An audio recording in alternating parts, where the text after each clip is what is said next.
Good morning बच्चों, कैसे हैं आप सब। आज हम मैग्नेटिक इफेक्ट ऑफ करंट या हम बोल सकते हैं मूविंग चार्ज मैग्नेटिज्म का एक और वीडियो लेके आए हैं।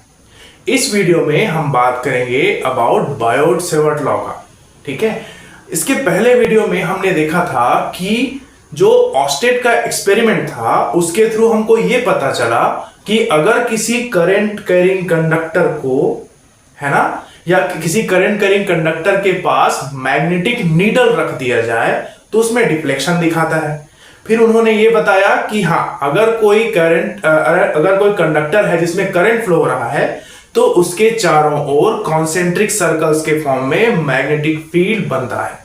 ठीक है, अब हमने मैक्सवेल्स कॉर्क स्क्रू रूल देखा, राइट हैंड थंब रूल देखे, जिसके थ्रू हम क्या करते थे, direction of magnetic field lines या डायरेक्शन ऑफ मैग्नेटिक फील्ड को हम क्या करते थे, फाइंड करते थे।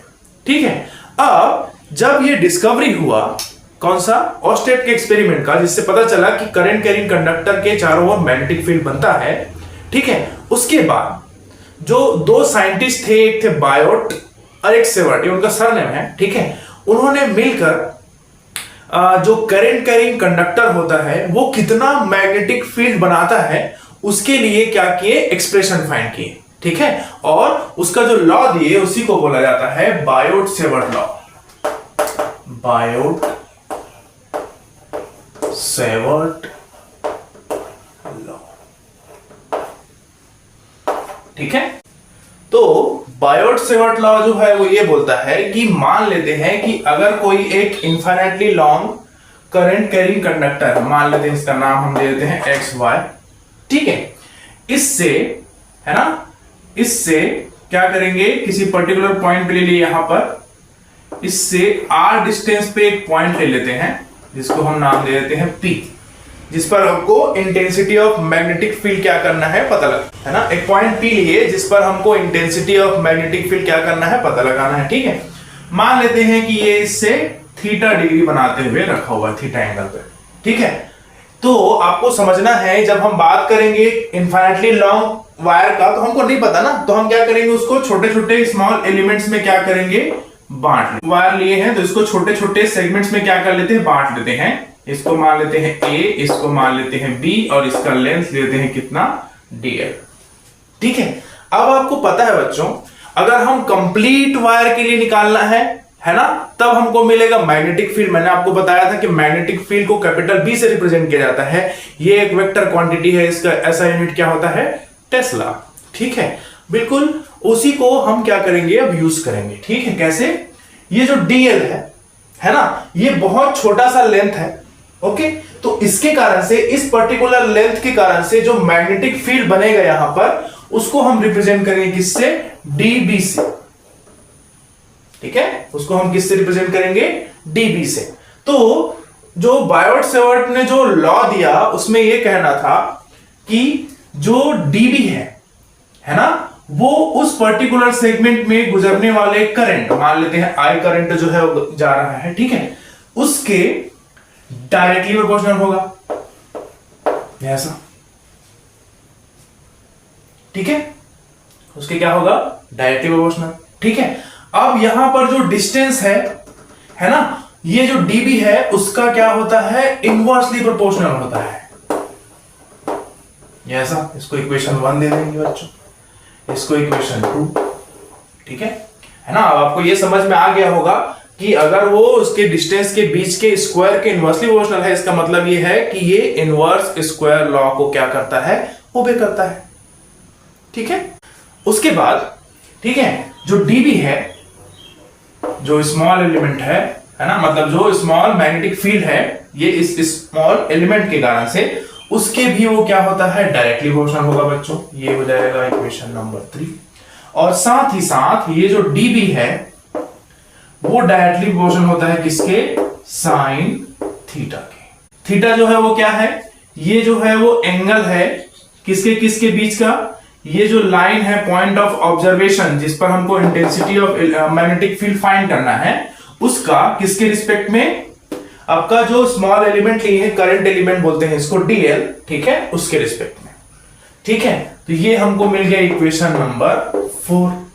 अब अगर हम सभी को कंबाइन कर दे बच्चों तो ये निकलता है dB is directly proportional to I dl sin theta divided by r square. ठीक है, ये इस फॉर्म में मिलता है।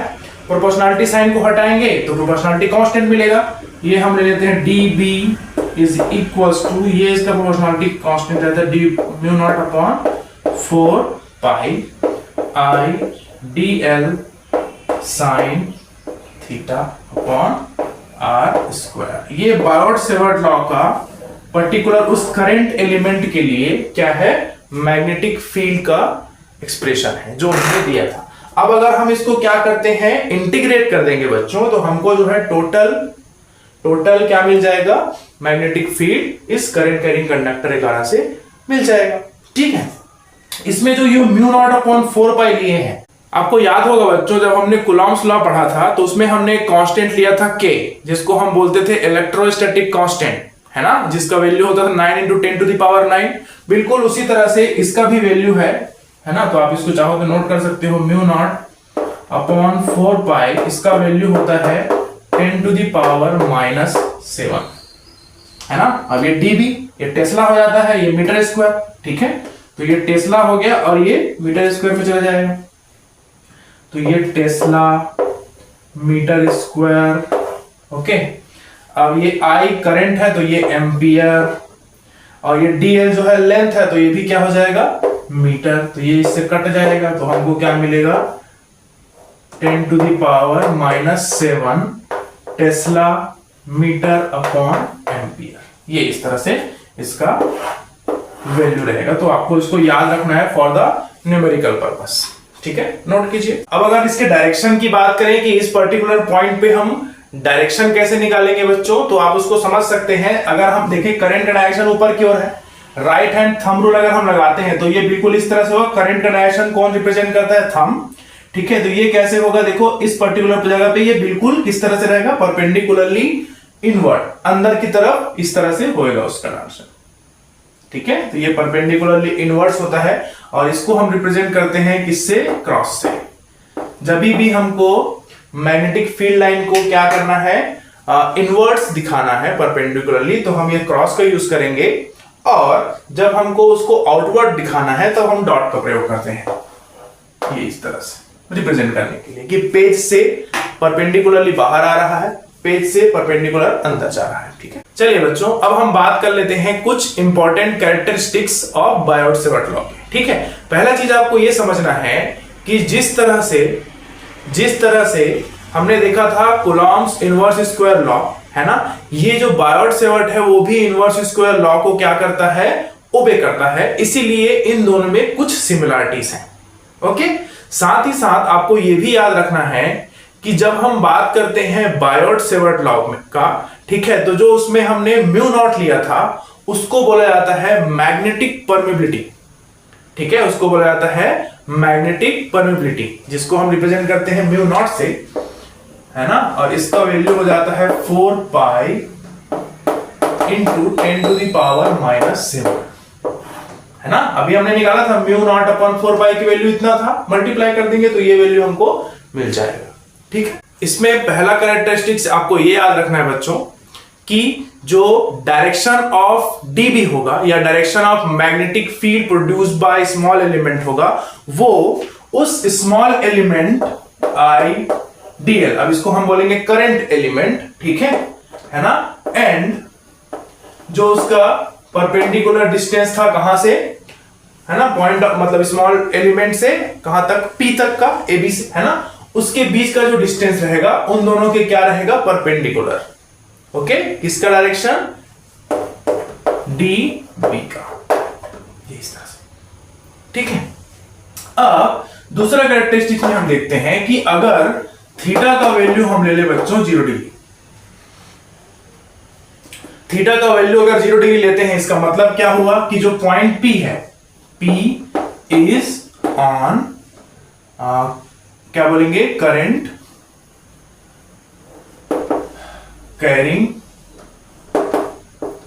वायर, ठीक है, अगर वो उसके करंट कैरिंग वायर पे ही हो तब क्या देखते हैं, तो हमको पता चला था अभी हमने देखा था फॉर्मूले से dB is equal to mu not upon 4 pi I dl sine theta upon R square. ये हमको फॉर्मूला मिला था। थीटा की वैल्यू जगह अगर हम जीरो रखते हैं तो साइन जीरो जो है वो जीरो हो जाएगा, तो ये कंप्लीट पोर्शन कितना मिलेगा, जीरो।